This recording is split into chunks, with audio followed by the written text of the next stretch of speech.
我躲在被窝里不停地发抖。如果当时我没有回复那个字条，或许就不会发生这种事了。起初我的门上只有一张纸条：你好，可以和你交个朋友吗？是可爱的水彩笔字迹，而且纸条的位置很低，一看就是个子不高的小朋友画的。我不忍心泼灭一个小朋友的热情，便在纸条上写了一个好呀。可第二天我在扔垃圾的时候发现门上又多了一个新的纸条：我好喜欢你的味道，可以让我闻闻吗？这句话简直让我反感至极，就像吃到一口烂苹果一样的恶心。这显然不会是小朋友能说出来的话。我环顾了下走廊，可并没有看到任何人，就想着先问问邻居。我这一层一共有3户，502压根就没住人，只有503住着孙大娘。想了想，我敲了敲孙大娘的房门，准备询问她有关纸条的事情。纸条？还有人跟你交朋友？就看看你门口的垃圾放臭了都不知道扔，邋遢死了！起开起开，别敲我家门！看孙大娘的样子，她确实不知道，但她说话也太难听了。不是就不是呗，扔垃圾碍着你了。我生气的一把扯下纸条，回家后我就把它撕了个粉碎。可隔天下班回家时，我发现门上又被贴上了纸条，这次的位置比之前高了不少，甚至挡住了门上的猫眼。你怎么没回复我，还把纸条撕碎了？我看着门上的话，一股寒意袭上心头。他是怎么知道的？纸条明明是我回家后才撕碎的。我赶忙跑进了屋，给保安室打去了电话。喂，你好，我是咱们小区的业主，我家门上总是有莫名其妙的纸条，您快过来看看。好。保安答应得非常爽快，我瞬间松了口气，可总觉得似乎遗漏了什么，心里隐隐有些不安。没过一会儿，保安就到了，我立马打开房门，保安急急忙忙地询问着我具体的情况。可说着说着，我突然意识到刚刚被我遗漏的事。我明明没有在电话里告诉保安具体的门牌号，他是怎么知道的？我警惕地盯着保安，他依旧在分析着。小姑娘，你大概率是让人盯上了，这个人很了解你的生活作息啊。我小心翼翼地握紧了门把手。前2天巡逻的时候，我就看到了这个纸条，当时我还纳闷。他依旧在滔滔不绝地分析着，可听着他的话，我感觉更加的害怕。保安巡逻怎么会在楼道里？这是一个中年男人带着孩子上了楼，路过我们这层时，保安热情地与他打着招呼：老吴，接女儿放学呀？男人憨厚地点了点头。这么小就学这么多，孩子多累呀。不是文化课，学点美术特长。我趁着他们转头说话的功夫，赶紧关上了房门。开门呀！门口的保安敲了敲门，见我始终不开门，这才离开了。听见外面确实没了动静，我直接给物业打去电话，说明了自己的情况，并提到了刚才的保安。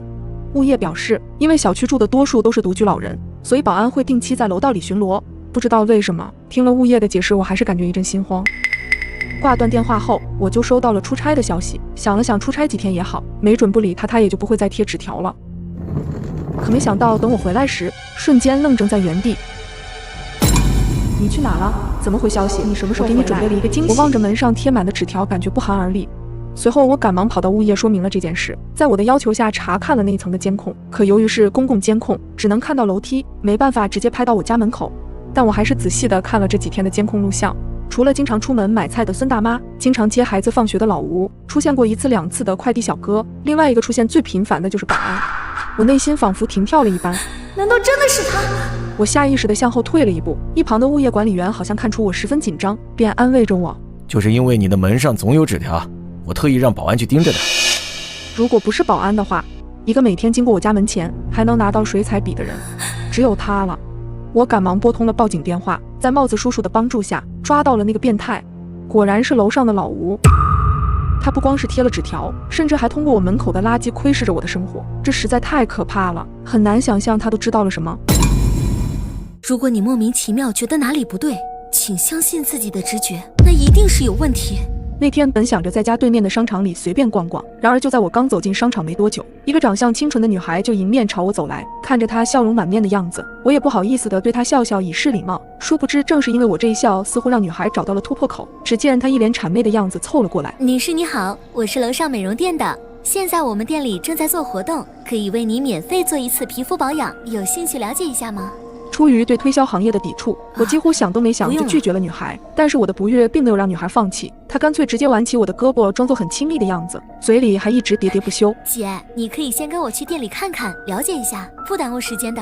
虽然女孩的举动让我心生厌恶，但我还是尽量保持着微笑，耐心地告诉她我不需要。或许是感受到了我的不悦，女孩突然转过脸，楚楚可怜地对我说：姐，我刚毕业，好不容易才找到这份工作，你就当帮帮我吧。听他这么一说，我收回了正要迈开的脚步，看着面前这个对陌生人低声下气的小女孩，而且在这人来人往的商场里到处都有监控。想到这里，我心里一软，便跟着她走到了电梯前。在等待电梯的过程中，我突然有了一种不安的感觉，鬼使神差地问了女孩一个问题：你们家店叫什么名字？女孩几乎想都没想就脱口而出：进电梯了，我再跟你讲。就一瞬间，那种不安感更加强烈。我蹙了蹙眉，在我的一再要求下，他最后还是说出了店名。当着他的面，我装作若无其事地拿出手机悄悄查了一下，然而不查不知道，看着手机上查无此店的信息，我心底一片冰凉。这里根本没有女孩口中所说的那家理发店。事情发展到这里，我如梦初醒般看向女孩，此时女孩已经走进电梯里了。她用一只手按着电梯的开门键，拼命招呼我赶紧进去。看着眼前这个人畜无害的女孩，我整个人只感觉浑身汗毛倒立，头皮发麻。看我愣在原地半天没有反应，女孩忍不住再次催促道：快跟我走啊，小姐姐。说完，她还朝我眨了一下眼睛，看着女孩微微上扬的嘴角，仿佛周围所有的一切都变得扭曲了，就连她脸上甜美的笑容此刻也显得越来越狰狞。我努力让自己保持冷静，对她说：我不跟你去了，突然有点急事儿。然而还没等我把话说完，那女孩突然一改之前热情奔放的态度，用犀利的眼神直勾勾地盯着我，同时阴森森地开口道：姐姐，你是害怕了吗？这里可是商场啊。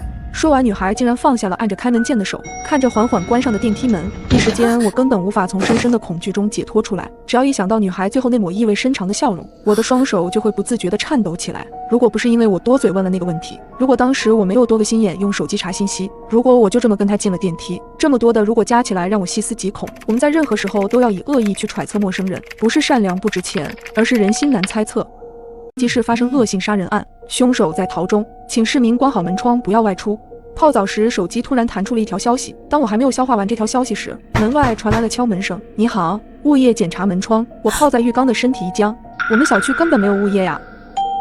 我并没有回复，急忙穿好衣服，谨慎起见，我趴在了猫眼处。门外是一个戴着口罩的保安，正埋头在本子上写着什么。我心中的恐惧逐渐升温，回想起半年前业主们和物业的争执，现在突然上门来检查，这太奇怪了。正在我犹豫时，猫眼外突然一片漆黑，是楼道里的灯熄了吗？但通常情况下，安全出口的绿色指示灯应该还会亮着。这时，一阵微弱却清晰的呼吸声透过门缝传来，刺入我的耳中，让我全身的毛发都竖立了起来。恐怖的认知在我脑海中闪现，这不是楼道的灯坏了，而是有人把脸紧贴在我的猫眼上。我捂着嘴，强忍着惊叫，任由恐惧在心头蔓延。此刻，我不敢有任何大动作，更不能发出任何声响。随后那人又用耳朵趴在门上听了一会儿，见我屋内实在没动静，便转身去敲了对面的房门。你好，物业检查门窗。他的声音回荡在空落落的楼梯间。我是501，对面是502，住着一个单身宅男，30来岁，可能是个 IT 工作者或游戏主播。他总是默默无闻，看起来有些社恐，可能跟我一样是个 I 人。保安又敲了几下门，没一会儿，一个穿着睡衣、头发凌乱的男人就开了门。两人在门口说了什么，随后物业就被对面小哥领进了门。砰的一声，房门关上，楼道又恢复了宁静。这似乎并没有什么异常，难道这个保安真的是物业派来的？我翻看着业主群，寻找可能错过的消息，但群里静悄悄的，也没有任何通知，这不禁还是让我感到一阵不安。这时，手机提示有人添加我的好友，是502，消息备注是：你好，我是住在你对面502的，请问晚上有物业去你家检查门窗吗？什么情况？物业刚进他家，他却在问我。我迟疑着，并没有通过好友请求，转而发消息给楼下的401的女大学生，因为之前拿错快递有点小误会，所以我们才加了好友。妹妹，我想问下，今晚有物业上门检查门窗吗？我握着手机，有些紧张地等待着对方的回复。下一秒，手机震动了2下，是401发来的消息。有的，刚检查完不久。我暗暗松了一口气，看来是被今天的新闻影响，有一点被害妄想症。我苦笑着揉了揉头，眼睛再次扫到手机里的消息。这一眼，我总觉得哪里不对劲，但又说不上来。我下意识地抬头看了看墙面上的钟，10点30，物业进去502将近20分钟了，检查门窗需要这么久吗？我忍不住又给401发了条消息，物业检查门窗大概需要花多长时间呢？大约半小时。简短的5个字，看得我心里直发慌。我终于发现哪里不对劲了，颤抖着手翻找着之前的聊天记录。401的妹妹是个表情包控，可这次的2条信息简短干练，不仅没有表情包，甚至连标点符号都没有。与此同时，楼道里突然传来开门声，我赶紧趴到门口一看，物业的人出来了。他把门关上，在本子上记录了几笔，然后转身离开。紧接着传来电梯开门又关门的声音。我赶紧看了看时间，10点35，物业从进去到出来，总共29分钟，和401说的差不多。难不成真是我想多了？楼道的灯再次熄灭，周围陷入一片黑暗。我静静地站了一会儿，确认无异状后，终是松了一口气。夜晚的小区很安静，只有偶尔的猫叫声，但想到晚上弹出的新闻，我瞌睡全无。我端着牛奶坐在阳台，我记得单元门口是道铁门，出入需刷卡，而且铁门开关的声音很大。可我坐在阳台许久都没听到关门的声音，难道物业的人还没走？据我所知，6楼是没住人的，且就算他从6楼敲一圈门再下到1楼，也花不了多长时间。一个可怕的念头突然出现在我脑海里，那名自称是物业的男子还在我们这栋楼里。这时401的妹妹又发来消息，抱歉啊，小姐姐，刚刚我在涂指甲油，没法拿手机，是我男朋友回的消息。这次有标点符号，有表情包，还没等我回复，他又继续发，小姐姐，你看到今天的新闻了吗？好吓人，还好我们小区有物业的人上门检查门窗。对了，你还不知道吧？我们小区换了新物业，1楼的王叔就是物业队长。原来是1楼的王叔，那他不出单元楼就很正常了。我到底在想什么？我回复谢谢你啊，太晚了，快睡觉吧。群里最后一条消息是王叔早上发的，他早上8点的时候在群里发了今日天气预报，他温馨提示晚上会有雷雨，让我们记得收楼顶的衣服。鬼使神差，我点开王叔头像，申请加他好友，没想到他居然秒通过。你好王叔，我是楼上的邻居，我想问下今天晚上物业组织上门检查了吗？王叔也很快回复，对的，物业临时组织上门检查，你现在在家吧？那你有去过401吗？我帮他拿了快递，可现在又联系不上他，那他没在家吧？我刚刚敲门也没开，你现在是不是在家？我这会儿就上来。收到这条消息，我的手机差点掉到地上。王叔怎么说401不在家？可401明明说王叔已经去过他家了，一个说去过，一个说没去过，这到底是怎么回事？见我没有回，他又继续发，你是住在501吧？你在不在家？怀疑有杀人犯混入了我们这栋楼，他似乎已经盯上我了。你是住在501吧？你在不在家？见我没回，王叔急急忙忙弹了我2个视频，我没有接受。印象里王叔是个有些慢性子的人，可从他刚才的字里行间里，无不透露着一股急切和压迫感。为了保险起见，我直接回复对不起王叔，我今天不在家。消息发出去后，王叔那边再也没了回应，总感觉王叔有些不对劲，但我也说不上来。我目前能做的就是提醒邻居们小心那个杀人犯。我在群里发了一个红包。这栋楼里1楼只住了王叔一家，2楼没住人。301是位养狗的小姐姐，担心扰民，每晚出去遛狗。401是刚念大2的妹妹和她男朋友。402是个热心肠的男子，叫小赵。5楼就是我和对面那个比较宅的男子。6楼未住人。眼看红包已经发出去5分钟了，一个领红包的人都没有，我有些焦急，看了眼时间，马上11点半了。想了想，我还是把业主群里的几个邻居都加了一遍好友，可都没有回应。301的小姐姐这个点应该要遛狗回来了吧？我焦虑地站在窗户边往外望，天空突然划过一道闪电，紧接着响起轰隆隆的雷声，随后豆大的雨滴开始砸落下来。或许301看到了天气预报，所以今晚没有下去遛狗，他很有可能已经睡觉了。我松了口气。下一秒，我的微信响了，又是502发来的好友邀请。你好，我就是想问问，你觉得今晚是不是有点不对劲？他的话让我瞌睡彻底没了，汗毛直立。502，他也发现了异常，我赶紧通过了他的好友请求，然后问他为什么这么说。你今晚有听到3楼的狗叫吗？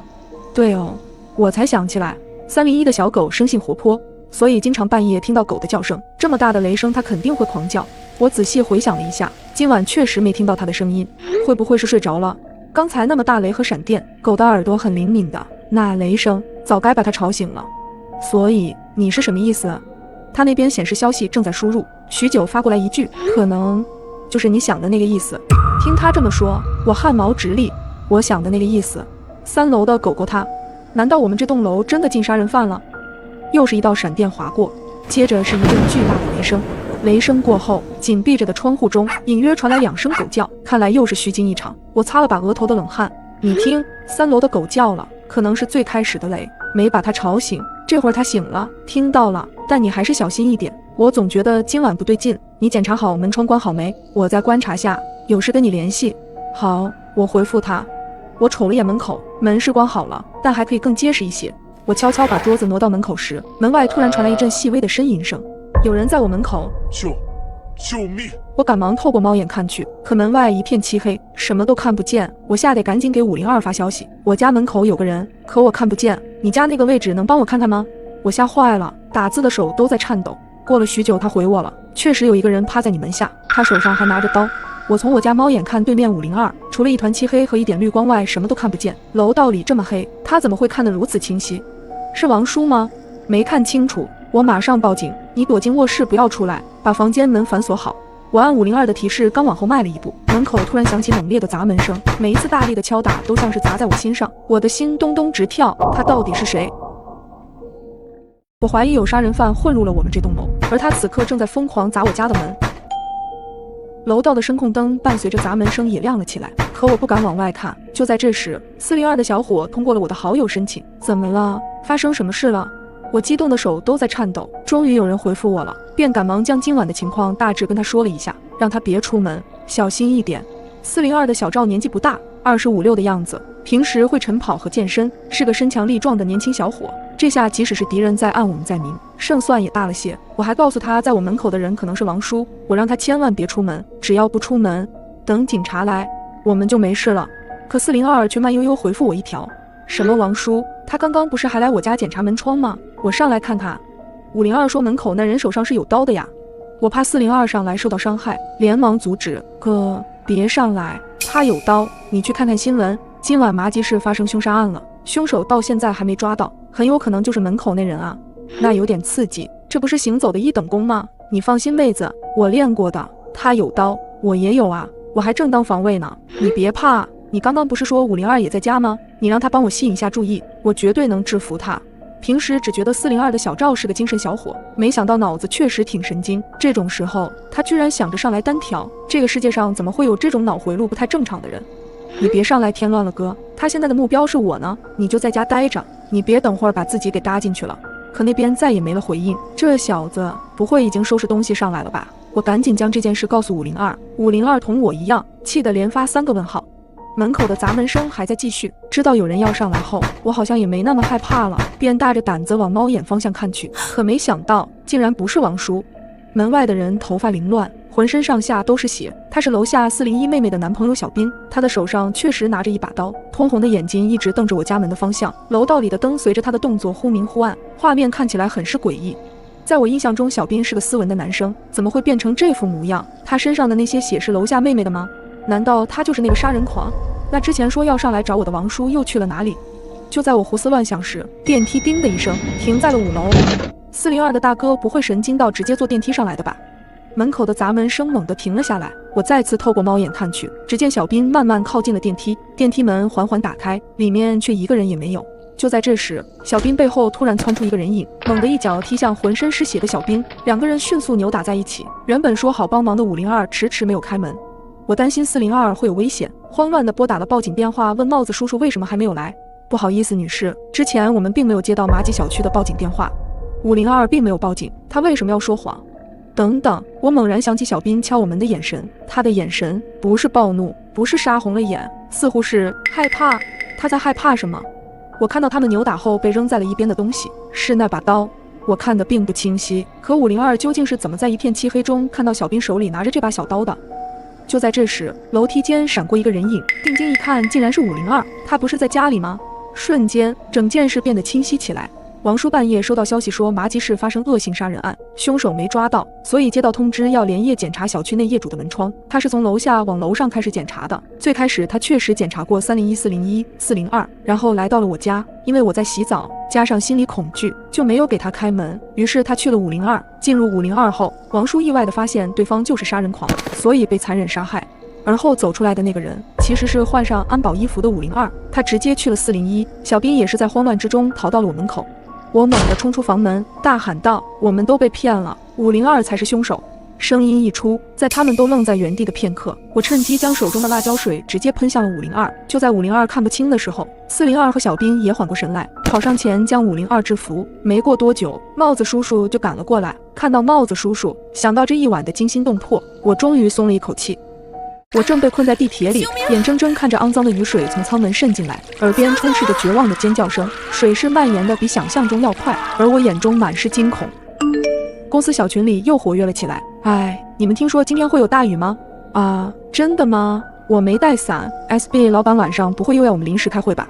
好想早点回家。加一加一，同事们纷纷应和。我抬头看了看外面阴沉沉的天气，总觉得心里有一丝沉甸甸的。果不其然，没过多久，窗外突然下起了暴雨。这雨应该不会下很久吧？暴雨吗？应该很快就停了也好，至少不会那么热了。群里又开始一阵吐槽，由于台风天气，今日批准提前下班，请各位同仁注意出行安全。是行政发来的信息，他居然还贴心的艾特了所有人，我们全都喜出望外。办公室里传来一阵欢呼，然而事情比预想的复杂。我和同事从办公室出来时，才知道电梯已经停运了，于是我们只能走步梯下楼。当我们来到门口时，才发现门外的积水已经到膝盖了。怎么办？我们硬着头皮过去吧。身旁的男同事说着，便一脚踏了进去。我望着眼前的积水，将一只脚踏了进去，一阵冰凉的触感袭来。我皱了皱眉，还是把脚缩了回来，因为我今天穿的是短裤，浑浊的积水不免让我有些害怕。最终我放弃了，选择暂时留在大楼里，静观其变，在心里默默祈祷着这场暴雨快点过去。然而我独自等待了1个多小时，也没能如愿，暴雨仍在继续。我回头看了看漆黑的大楼，整栋大楼现在已经断电了，要我一个人在大楼里面待着，想想都害怕。于是我别无选择，只能硬着头皮一脚踏进了淹没小腿的雨水中，艰难地往地铁站走着。我小心翼翼的，生怕一脚踩空，直到看到了地铁站的指示灯，这才终于松了口气。因为地铁站还在正常运行，就在地铁进站的那一刻，我把它当做了希望的列车。随着地铁门关闭，我的心也跟着放松下来。车内的人并不多，大家都浑身湿漉漉的，拿着雨伞，低头还在刷着手机。我随即找到角落的位置坐了下来。然而就在前往下一站的途中，地铁忽然间停了下来，不久车厢里便响起了广播：尊敬的乘客，车体出现轻微故障，正在排查，请各位乘客不要惊慌。但没过多久，我听到一声惊呼：我操，车厢里怎么进水了？顺着声音来源看去，我就看到有细小的水流正通过地铁渗进车厢，还好水量不太大，但我的心里依然很慌。怎么办？我看着大家慌张的神色，默契地远离了车厢口，眼睛却死死盯着渗水的车厢。没过不久，地铁站的工作人员便从外部打开车门，开始进行疏散工作。此时水已经没到了大腿根，我跟随着人流有序撤离，周围漆黑一片，什么也看不清。我满心以为只要跟着工作人员就能找到出路，可下一瞬间，巨大的共振声从前方传来，刚走没多远，我们却被告知需要原路返回，前面通道的水已经都淹了过来。没办法，哪怕现在大家都挺绝望，但我们也只能返回车厢。可是现在车厢里的情况也不容乐观，等我们全员上车后，车厢积水已经到腰部了。不仅如此，水势的蔓延还在继续，越来越多的雨水渗进车厢，小孩子早已被自己的家长抱了起来。我听到车厢里传来了此起彼伏的哭声，我们都已经站在了椅子上，可却没什么作用。我面色发白，止不住的颤抖，从没想过自己会遇到这么可怕的事情。再这样下去，所有人都会溺水的。突然，不远处传来一声惊呼：有人晕倒了！我正被困在地铁里，眼睁睁看着肮脏的雨水从舱门渗进来，耳边充斥着绝望的尖叫声，水势蔓延的比想象中还要快。有人晕倒了！顺着声音看去，一个瘦小的女孩正艰难地拽着身旁的老人，尽她所能地把老人的口鼻露出水面。旁边人见状，赶忙也游了过去。水依旧在蔓延，当水漫到胸口时，大家都开始慌了。此刻我终于意识到，原来最恐怖的不是水慢慢高涨的那种无力感，而是车厢里的空气越来越少，好多人都出现了呼吸困难的症状。突然，耳边传来一阵呼喊声：快砸窗！话音刚落，周围纷纷出声：不能砸呀！你一砸，窗外的水灌进来，情况会更糟的。可是不砸的话，大家都活不下来。说着扑通一声，有人就潜入了水下，似乎想把椅子下的灭火器拿上来。可是他前前后后往水底试了几次，都没能成功。着急之下，只看到他拿着一把雨伞疯狂地砸着窗户，可雨伞又怎么能把窗户砸坏呢？眼见着他体力不支，脸冲着车顶，只露出嘴巴和鼻子呼气。旁边的一个高个子大哥一直用手帮他顶住头，不让他头沉到水里面。这时候其实大家已经很绝望了，车厢里此起彼伏的都是那种大口大口的喘气声，很多人都已经因为缺氧迷迷糊糊了，就靠着最后一点求生的信念在撑着。这时候我听到有人在打电话，好像在跟家里人交代自己的银行卡号，这在我听来就像是遗言。受到他的感染，越来越多的人拿起手机，于是我心想是不是应该也打个电话，可一时之间我不知道该打给谁。我捏紧手机，感觉眼前浮现了很多往事，此刻有太多的话都说不出口。最终我给妈妈发去了一条信息：妈妈，我好像快不行了，你要照顾好自己。只有这么简单的一句话，仿佛承载了我所有的情绪。眼看着信息发出去的那一刻，我如释重负，在心里松了一口气，闭上眼睛，不再去看手机，努力地调整着呼吸的节奏。可是头晕恶心的感觉还是逐步侵袭着我的神经。手机的铃声让我清醒了片刻，是妈妈打来的电话。电话那头传来了妈妈哽咽的声音：小爱，美女，消防队已经在想办法了，你要坚持住，你要坚持住。可现在的我已经很虚弱了，几乎无法呼吸。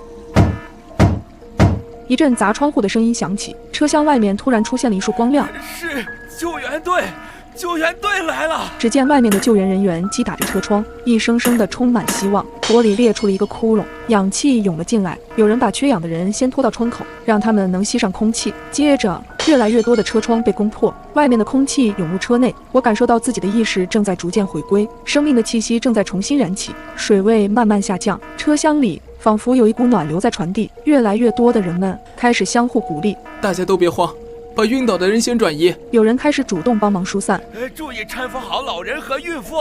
随着人群中的一声声建议，大家很自觉地让开一条道。救援人员搀扶着老人逐步离开，接着又有人喊：接下来让女人先走吧。此时车厢里的所有的男士都站在了两侧，我自然是跟在了女人的队伍里，可我还是有些头晕，走起路来昏昏沉沉的。而这时旁边不管男生女生都会说一句：你靠着我就可以。当我终于从那犹如地狱一般的车厢中逃出来时，我甚至有些恍惚，站在原地驻足了很久。身旁被搀扶着的人们个个脸色苍白，但却面带微笑。但是我也看到有人躺在担架上，我知道那是没能坚持到最后的人。是啊，有那么一瞬，我也距离死亡那么近。我从没想过单身24年的我，竟然被人指着鼻子骂小三。睡得迷迷糊糊时，我被短信提示音吵醒，是一个陌生号码发来的消息：亲爱的，你睡了吗？我订了你最爱吃的猪脚面。我翘了翘嘴角，随后又瘪了下去。猪脚面的确是我的最爱，可这个发消息的人是谁？发错了，我回了一句，蒙头继续睡觉。我刚要睡着，敲门声突然响起，我有些抓狂。谁呀？我烦躁地应了一声：外卖。先放门口吧。我随口说了一句，外面的人应了一声，接着没了动静。我跳下床走到门口，愣了2秒才反应过来，我根本没订餐，哪里来的外卖？紧张的气氛瞬间被拉满，我舔了舔发干的嘴唇，蹑手蹑脚地透过猫眼看向外面，走廊里空荡荡的，并没有人。我迅速把外卖袋拿了进去，猪脚面还是我最爱吃的那家，不会是刚才发消息的人订的吧？正疑惑间，面好吃吗？你是谁？怎么会有我家地址？我皱紧眉头，思索着是不是哪个朋友无聊的恶作剧。电话却突然响起，盯着手机半晌，我还是接起了电话。佳佳，原谅我吧，我是爱你的。一个充满磁性的男声响起，我张大了嘴巴，他居然还知道我的名字。哎，你肯定是找错人了，别再找我了。我很是反感的解释。别闹脾气了好吗？这人神经病吧？如果你是恶作剧的话，请适可而止。你这已经是骚扰了，你再打电话我就报警了。挂断电话，我直接就将号码拉黑。次日早上，手机再度响起，我不耐烦地接起了电话。唐女士，你的鲜花麻烦签收一下。跑腿小哥机械地说：怎么会有人送花？难道又是昨晚的那个人？懵逼的我起床打开了门，看到跑腿小哥手里的花，我的脸色变得很难看。红色的包装纸下，一大束黄白相间的菊花，颜色的反差让这束花显得很诡异。哎呀，谁这么缺德呀？旁边正在扫地的刘阿姨说了一句，我怀里的花就像炸弹，被我直接抖落在地上。这时电话再次响起，又是陌生号码，我气愤地接起电话。喂，唐佳佳，你是不是唐佳佳？女人愤怒的声音响起，我愣了2秒，感觉有些莫名其妙，蹙起眉头犹豫地问道：你是？唐佳佳，你这个狐狸精！女人爆了粗口。你有病吧？我根本不知道你是谁。我被她气得够呛，母胎单身24年的我忍不住提高了声音。你少在这给我装像了，那个渣男又是给你订饭又是打电话，你真是不要脸。电话那头，女人的火气很旺，听了她的描述，我豁然开朗，原来她和昨晚上那个人是一家的。我告诉你，我根本不认识他，你们再骚扰我，我真的会报警。臭不要脸的东西，你给我等着！女人咬牙切齿地挂断了电话，从来没被人这么劈头盖脸地骂过。我脸色涨红，气得眼泪都泛了出来。你是不是得罪谁了？刘阿姨递过来一张纸。哎，别哭了，我帮你把这花扔掉。冷静下来后，我有些害怕，随后又安慰自己，倒霉是不会都让我碰上的。谁知次日一早，我刚走到单元门口，一个凶悍的中年妇女从角落里窜出来，用力抓住我的胳膊，大声地吼着：你这个小三儿，终于让我逮到了！我从没想过单身24年的我，竟然被人指着鼻子骂小三。我挣扎着摆脱女人的束缚，狠狠地瞪着她。我根本就不认识你，少在这里信口开河。中年妇女一脸鄙夷。现在的小三真猖狂啊，提上裤子就想不认账啊。她的声音很大，立即引来众人围观。你认错人了。我涨红了脸说，女人根本不听我解释，钳着我用力往外拖。我急忙呼救，却没有人愿意帮忙。大姐，把你男人喊出来，我们对峙一下。我决定反向自救。女人愣了一下，猛地停住脚步。我顺势挣脱她的束缚，和她拉开距离。周围有人窃窃私语，怀疑可能是女人认错了人。听到有人向着我说话，我暗暗松了一口气。女人甩了甩头，冲着人群里吼了一嗓子：“赶紧滚过来，别做缩头乌龟！”顺着女人视线的方向看过去，一个缩头缩尾的男人从人群中走出来。我看着他，迅速进行了人脸搜索，确定根本不认识他。男人看了我一眼，窝囊地说：“老婆，别闹了，我……”男人的声音我莫名觉得熟悉。女人暴喝一嗓子：“你出轨的时候想过我会闹吗？我根本就不认识他！”我气得浑身颤抖，大声辩驳：“佳佳，咱们的事他都知道了。”男人急得直跺脚，貌似小声提醒我。听他喊我名字，猛地反应过来，这几天给我打骚扰电话的就是他。你们是一伙的！我怒怒切齿，声音嘶哑地说：“不要相信他们，他们是骗子！”可惜我的话没能激起一点水花，人们看我的眼神都变了，看热闹似的在一旁举着手机，鄙夷、唾弃、不屑。女人连拉带扯的把我往小区门口拖，男人跟在身后，眼里闪烁着得逞的光芒。我再次呼救，眼泪止不住的流。突然，刘阿姨冲出来拦在路中央。哎，你说他是你的小三，那你能说出他的具体情况吗？刘阿姨怒视男人，问了他一大堆问题。男人被问得有些慌神，根本答不上来。女人骂刘阿姨多管闲事。我已经报警了啊，警察马上就来了。刘阿姨挺着胸膛说：“听说警察要来。”两个人对视一眼，松开了我。你给我等着！女人叫嚣着慌乱离开，直到他们消失不见，我才松了一口气，整个人瘫软在地。刘阿姨扶着我：“别害怕，我送你回家。”听着她温柔的语气，我忍不住放声大哭起来。今天多亏了她帮我摆脱困境，否则我早就被这骗子拐跑了。刘阿姨帮我送回了家，拍着我的肩膀说都过去了，然后递了一张纸巾给我。一股特殊的香味袭来，突然眼前天昏地转，眼皮沉重万分。最后的画面停留在刘阿姨诡谲地看着我笑，眼里的寒光阴暗逼人。我一脸震惊，不甘地闭上了眼。你们回来吧，搞定了。猛地睁开眼睛，我怎么又回到这里了？我看着女人连拉带扯的把我往小区门口拖，男人跟在身后，眼里闪烁着得逞的光芒。如果按照刚刚的剧情，我的呼救只会引来刘阿姨，然后陷入更危险的境地。我不能就这样不明不白的被带走。我心一横，将男人旁边彪形大汉的手机夺了下来，用力的摔在地上，狠狠的用脚去踩。叫你拍，我叫你拍！这一切发生的太快，彪形大汉根本来不及阻止。等几个人反应过来时，手机已经粉身碎骨。你赔我手机！彪形大汉冲过来要拉扯我，我眼疾手快躲在男人身后。彪形大汉薅住男人的脖颈，狠狠地说：“不赔我手机，今天谁也别想离开，让警察管管。”听着悦耳的警笛声，我终于安心下来，颤抖着不停地对着彪形大汉道谢。我是个小偷，而我现在却躲在衣柜里主动报了警。快来救救我！我压了压帽檐，抬头瞄了瞄四周，迅速将手里的宣传单卷起来，卡在马吉小区1203住户的门把手上。1204门把手上的宣传单还在，这是我3天前放上去的，依旧保持着之前的模样，说明住户已经至少3天没有回来过。我的脸上露出一抹得意的笑容。我叫唐玲，每天穿梭在附近小区各楼层发传单，不过这并不是我的主业，我的主业是小偷，门把手上的宣传单就是我的信号弹。入夜，我穿戴整齐，拿着工具再次来到马吉小区。之前我已经观察过了，这个小区没有监控，于是我大大方方走了进去。我熟练地打开1204的房门，一股沁人心脾的清香扑鼻而来。我轻轻关上房门，凭借头灯熟悉屋内环境。鞋柜里都是女性的鞋子，卫生间里只有一套洗漱用具和女性化妆品，可以断定住户是独居女性。我顿时放松下来，在屋子里搜索着值钱的东西，随后我便在大衣柜底层发现了一个沉甸甸的首饰盒，打开一看，有些傻眼，里面竟然不是首饰，是2根金条。这姑娘还真是不一般。我将金条放进口袋，然后将首饰和原位置放好，关上衣柜门准备撤退。可当我刚走到门口，竟然听到钥匙转动门锁的声音，不好，有人来了！我的头皮瞬间发麻，情急之下直接躲进了大衣柜里。我长舒了一口气，下一秒是房门被关上的声音，紧接着屋子里亮堂起来。由于衣柜正对着门口的方向，所以透过衣柜门缝，我正好可以看到整个屋子里的情况。我看到一个穿着连衣裙的女人，她放下皮包，甩掉脚上的高跟鞋，坐在沙发上开始揉脚后跟。大约过了1分钟，女人从沙发上站起身，径直朝衣柜走了过来。我冷汗呼的一下冒了出来，暗道一声不好，如果女人拉开衣柜门发现我怎么办？将她打晕然后逃走，还是跪地求饶？女人的脚步声越来越近，我的心也提到了嗓子眼。女人的手已经碰到了衣柜门，我紧紧咬住嘴唇，将扳手用力攥在手里。突然间，女人的电话铃声响起，女人迟疑了一下，手松开了柜门，转身去接电话。我一只手捂着快要跳出胸膛的心脏，一只手擦了擦额头上的冷汗，幸好只是虚惊一场。干嘛？我刚到家。女人用甜的发腻的声音接起了电话，对方应该是女人的爱人，她对着电话在撒娇。既然想人家，就来看我啊，我做好宵夜等你啊。女人愉快地挂断电话，还有一个男人要来，那我岂不是更走不掉？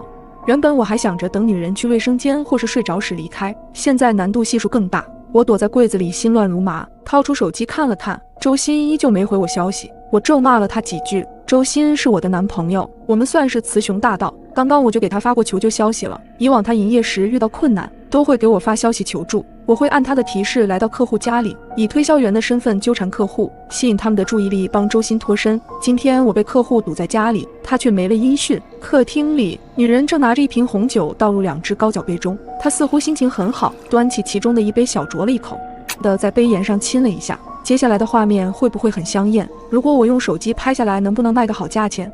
我伸手拍了拍脸，强迫自己不要胡思乱想，眼下脱身才是最要紧的。终于，女人赤脚走向了卫生间，我猜她是去洗澡。果然，下一秒传来了哗哗的流水声。谢天谢地，我蹑手蹑脚地从衣柜里出来，高抬腿轻落脚到了门口。我还没来得及开门，门口突然传来了敲门声。我是个小偷，而我现在却躲在衣柜里主动报了警。快来救救我！我蹑手蹑脚地从衣柜出来，走到了门口，还没来得及开门，突如其来的敲门声把我吓了一大跳。我连滚带爬地逃回衣柜，心已经跳到了嗓子眼儿。静静，是我，你的小甜心。门外传来了男人温柔的声音，卫生间里的水声戛然而止。女人裹着浴巾缓缓地走了出来，然后打开房门。男人捧着一大束玫瑰花，恰好挡住了她的脸。久等了吧？我刚才特意去花店给你买了花，我猜你一定会喜欢。我很喜欢。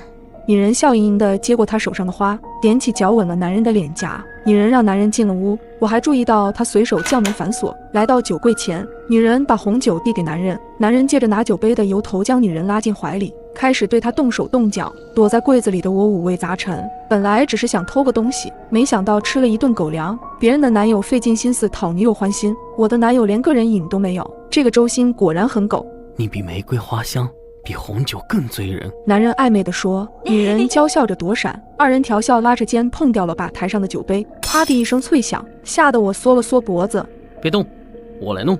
男人恋恋不舍地松开女人，拿起扫帚收拾地上的残局。男人一直背对着我，看不清他的长相，可我总觉得他的背影很熟悉。女人把手里的酒杯递了过去，男人笑着接过去，一饮而尽。这一次，我终于看清了男人的脸，是周鑫。我惊讶地捂住了嘴巴，他竟然劈腿了，心像被人用刀子捅了一个窟窿，冷风嗖嗖地往里灌。我气得咬牙切齿，一拳砸在柜门上，狭窄闭塞的空间里发出砰的一声闷响，让我瞬间惊出了一身冷汗。我怎么忘了呢？自己除了是周鑫的女朋友，还是一个贼。衣柜里有动静。周鑫指着衣柜对女人说，周鑫这个混蛋，我现在出去会不会被这对狗男女灭口？我新买了一套情趣内衣，就在衣柜里。女人风情万种地笑了起来，我这就去拿。周鑫两眼放光，口水恨不得流了下来，我恨得牙根痒痒，发誓只要周鑫打开衣柜的门，我就用扳手抱了他的头。他走路的姿势有点怪，就像喝醉了酒。周鑫的脚步越来越近，我的后背再次发凉。在距衣柜不足1米处，周鑫突然停了下来，眼睛一翻，一头栽在地上。我心头一紧，用力扣着手心，理智告诉自己不能出去。女人一脸平静地站在那儿，嘴角噙着一抹诡异的笑容。周鑫一头扎在地上后便不再动弹。女人蹲了下来，就这2把刷子还敢劈腿，真给男人丢脸。她说完这句话，突然看向衣柜，冲着我挑了挑眉。我吓得魂都丢了，眼泪噼里啪啦往下掉。好在女人并没有打开衣柜，而是转身进了厨房。紧张的气氛随着她的离开冲淡了一些。我不知道女人接下来要做什么，直觉告诉我，女人给周鑫喝的红酒有问题，我想把周鑫叫醒，担心声音太大会引起女人的注意，只能拉开一道缝，伸长手臂借助扳手推了推周鑫，可他连眼皮都不眨一下。女人很快从厨房里走出来，手里多了菜刀和电锯，身上多了一条围裙。她想干什么？一个可怕的念头在我的脑海里闪过。女人再次看向衣柜，不过眼神有几分温柔，还调皮地吐了吐舌头。我感觉衣柜里的温度又降了2度。她又走向客厅，打开电视，调了一档娱乐节目，并把声音放得很大。这个节目不错，女孩子都会喜欢。她的话就像是说给我听的一样，我的头皮不禁发麻。接下来的画面让我永生难忘，毛骨悚然。女人拉开了电锯，竟然把周鑫分尸了，整个过程干净利落，她连眉头都没皱一下。恐怖使我的每根骨头都在发抖，面如土色的捂住了嘴巴。女人将尸块打包拎出了房间，然后开始擦拭地板上的血迹。警察，我要报警！麻区小区1204发生了凶杀案，我是小偷，目前躲在衣柜里，快来救救我！我颤抖着编辑完这段话发了出去，祈祷着警察在女人发现我之前可以赶到。只见女人收拾好后，伸了一个大大的懒腰，轻轻说了声好困，然后躺在床上拉好被子。我祈祷着她赶紧睡着。很快，床上传来了女人轻微的呼噜声。我打开一道门缝，估算着逃跑的可能性。女人突然睁开眼睛，直勾勾地看着我，眼神里充满了戏谑，仿佛在说你就是我刀下的下一块肥肉。无尽的恐惧感让我一下子从衣柜里掉出来。女人坐起身，笑眯眯地看着我，怎么不躲了？我还没玩够呢。她竟然把之前发生的事叫做完。别伤害我，求你了！我瘫坐在地上，带着哭腔哀求她。我怎么舍得杀你呢？有了你，增添了我很多乐趣。女人勾着我的下巴，慢条斯理地说：从来没有人欣赏过我杀人的过程，你是第一个，是不是很荣幸？看着她兴奋的表情，我确定面前的女人就是个变态。我眼眶含泪，颤抖着说：我不行，真的，求你放过我！放过你？你已经看到了我行凶的过程，杀你灭口和做我忠实的观众，你只能选一个。我不会说出去的，真的，请你相信我。我哭着对她说：闭嘴！她突然变得暴躁，一巴掌把我扇得晕头转向，脸上火辣辣的疼。我给过你活下来的机会，既然你不珍惜，那就怪不得我。说完，女人举起刀朝我的脸砍了过来。我惊恐地尖叫了一声，直接晕了过去。醒来时，我的头如针扎一般疼，周围也是一片陌生。回想起之前的一幕，我赶紧伸手抚摸自己的脸，没有伤口，也没有痛感。难道我真的死了吗？你感觉怎么样了？一个警察模样的男人出现在我的视线里，我戒备地看着他，用被子裹紧自己。你不用害怕，你已经安全了。接到你的报警信息后，我们迅速出警，罪犯已经伏法。